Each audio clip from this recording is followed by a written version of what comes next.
Does anyone in the audience have any questions for Rich or myself?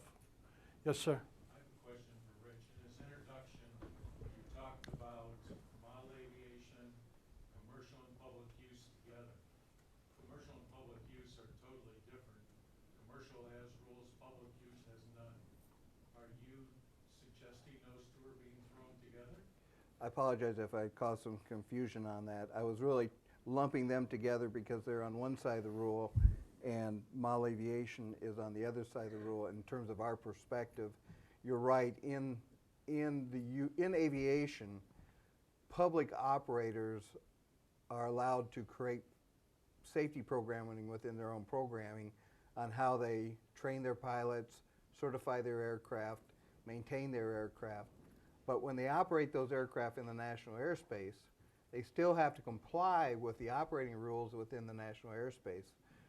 So the public operators of an unmanned aircraft may have different rules when it comes to certification of their aircraft and assuring that its safety as from a integrity standpoint and the competency and qualification of their pilots. But when they operate that in the environment, they have to follow the same rules that the commercial operator has to follow, as do we to a certain extent, because they all have to operate so as to not endanger persons and property and other operators of the NAS. Did I answer that correctly? You always do brilliantly with how you explain things. That was very good. Well, that's what my wife told me. You need to talk to my wife. Originally, they talked about having a maintenance program for the larger airplanes, which was a little bit foolish. In your guidelines, in the AMA guidelines, is there going to be maintenance requirements? Well, I would say no in the context of what you're talking about in terms of having to have a logbook and having to have approved components and so on and so forth. Obviously, as modelers, we expect you to be diligent in making sure that your airplane is safe and that things are put together correctly and they use reasonable equipment in putting it together. And then if you break something and you refix it, that you make sure you refix it correctly. But in terms of what you're thinking of a formal maintenance program, no. I think I can honestly make the statement that the Academy wants to represent the membership with what you have today is what we expect to have tomorrow. I don't expect to have anything changed. I think that you as modelers deserve the right to fly exactly the same tomorrow as we did today. Are there going to be more explicit details to allow you to do that? I think we can honestly say yes. But I don't think those details are going to be something that you're going to look at and say, oh my God, I can't fly anymore. It's not going to be that way, folks. At least from the AMA perspective, and I know in talking with Lynn and James, I think they'd make the same statement. I think we're trying to capture what it is that modelers do that makes it as safe as it is.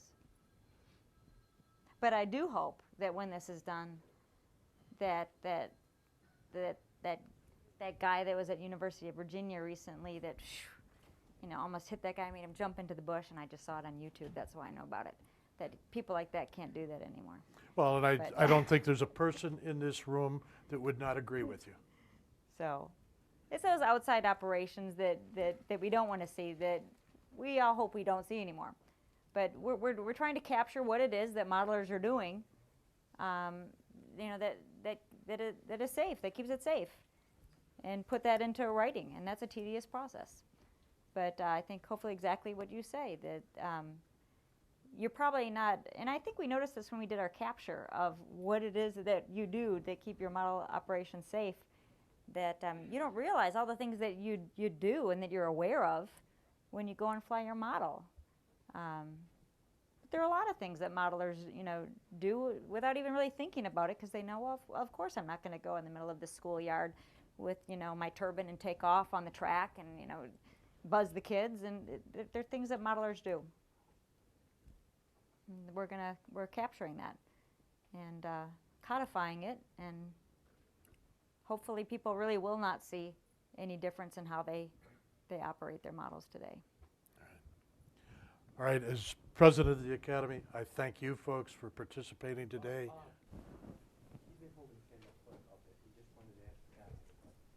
Two different things. One, is it a government-defined definition for the timeline for comment when the NPRM comes out, or is it something that is defined within the NPRM for the timeline? Do you know that?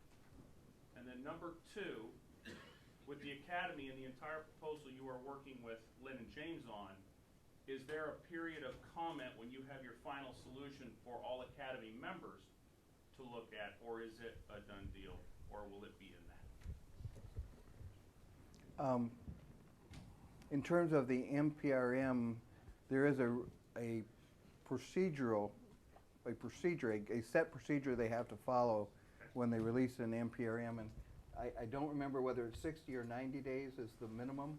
I believe it's I want to say it's a 90-day comment Might, period. let's, for this. I think They can make I think it 90 longer, days but- is the minimum that they have to put it out for public comment. Okay. And then there is a provision for extensions to that.